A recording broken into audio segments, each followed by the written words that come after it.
Shalom, Bapak Ibu, saudara-saudara dan anak-anak yang dikasihi Tuhan. Kita bertemu kembali di dalam acara Sapaan Harian Gereja Kristen Jawa Manahan, Surakarta. Sukacita yang kita rasakan karena pemeliharaan Tuhan senantiasa Dia nyatakan dalam setiap langkah kehidupan kita hingga saat ini.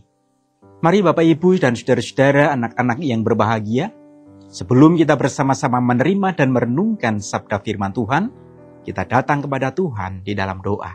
Kita berdoa. Kami bersyukur ya Tuhan karena cinta kasih-Mu nyata. Ketika kami boleh menapakkan langkah kehidupan kami di tahun baru pemberian-Mu, tahun 2025. Terima kasih Tuhan, dan biarlah cinta kasih-Mu boleh senantiasa kami rasakan, kami nikmati di sepanjang kehidupan kami, secara khusus di sepanjang tahun 2025 ini. Kami tidak bersama-sama menerima dan merenungkan sabda firman-Mu. Berfirmanlah kepada kami ya Tuhan. Kami siap mendengar, menyimpan di dalam hati, dan mewujud nyatakan dalam setiap langkah kehidupan kami. Roh Kudus, terangilah hati kami. Dalam kasih Tuhan Yesus Kristus, kami berdoa, bersyukur dan memohon kepada-Mu. Amin. Bapak Ibu, saudara-saudara dan anak-anak yang berbahagia, kita akan bersama-sama menerima dan merenungkan sabda firman Tuhan.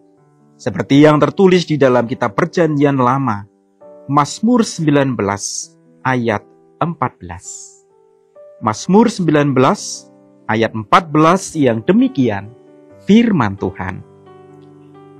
Lindungilah hamba-Mu dari sikap angkuh. Jangan sampai aku dikuasai olehnya. Maka aku menjadi tak bercela dan bebas dari pelanggaran besar. Demikian sabda Tuhan. Berbahagialah kita semua yang dengan sukacita mau menerima firman Tuhan, menyimpan di dalam hati, dan mewujud nyatakan di dalam setiap langkah kehidupan hari lepas hari.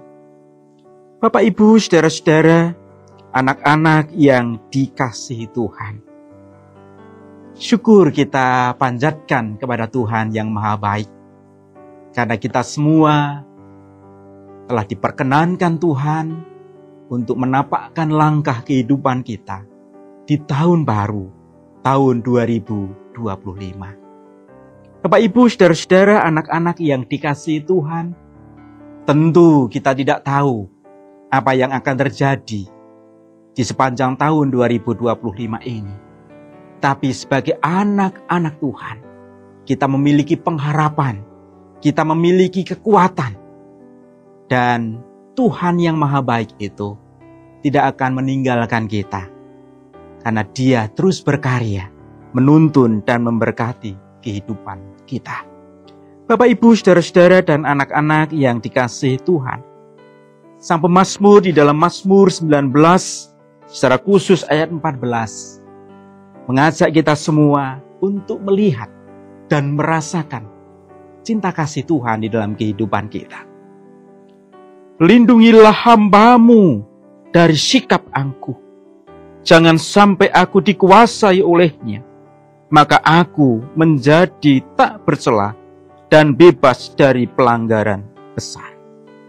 Bapak Ibu, saudara-saudara, anak-anak yang dikasihi Tuhan, seringkali di dalam kehidupan kita, sadar atau tidak, kita menjadi pribadi yang angkuh, menjadi pribadi yang sombong, karena banyak hal. Mungkin kita merasa kuat, karena kita memiliki kepandaian. Kita merasa kuat karena mungkin kita memiliki kekayaan yang luar biasa. Dan hal-hal yang lain yang membuat kita angkuh dan sombong. Bapak Ibu, saudara-saudara yang dikasihi Tuhan, angkuh menjadi awal ketika seseorang itu jatuh. Karena orang yang angkuh, orang yang sombong merasa bahwa dirinya mampu mengatasi semuanya dengan kekuatannya, dengan kemampuannya, dengan keahliannya. Dan seringkali melupakan campur tangan berkat dan perlindungan Tuhan.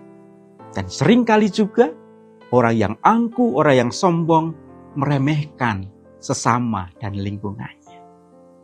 Bapak, Ibu, saudara-saudara, anak-anak yang dikasihi Tuhan. Kita telah menapakkan langkah kehidupan kita di tahun baru, tahun 2025. Kita tidak tahu apa yang akan terjadi. Maka marilah kita mengandalkan Dia. Tuhan yang maha baik. Tuhan yang penuh cinta kasih itu. Jangan pernah kita mengandalkan kekuatan diri kita sendiri. Dan kita merasa angkuh. Kita menyombongkan diri kita. Kekuatan kita, kemampuan kita, kecakapan kita, dan lain sebagainya. Tapi biarlah kita senantiasa berlindung kepada Tuhan. Dan Sang Pemazmur hari ini mengajak kita semua. Lindungilah hamba-Mu dari sikap angkuh. Jangan sampai aku dikuasai olehnya. Maka aku menjadi tak bercela dan bebas dari pelanggaran besar. Sikap angkuh, sikap sombong seringkali membawa kita kepada kejatuhan, bahkan pelanggaran yang besar. Karena apa? Kita merasa kuat, kita merasa mampu dan lain sebagainya. Tapi biarlah kita melangkah bersama berkat dan pertolongan Tuhan. Kita menapakkan langkah perjalanan kehidupan kita di tahun 2025 ini dengan kekuatan yang datang dari Tuhan. Kita bawa kehidupan kita ke hadapannya. Kita mengakui di hadapannya dengan kerendahan hati. Dan kita memohon kekuatan daripadanya agar kita dimampukan untuk menyelesaikan setiap karya pelayanan kita di sepanjang tahun 2025 ini dengan berkat dan pertolongan Tuhan. Tuhan menolong kita untuk menjadi pribadi-pribadi yang penuh kerendahan hati, mengandalkan Dia, Tuhan dan Juru Selamat kita di sepanjang langkah kehidupan kita. Tuhan memberkati. Amin.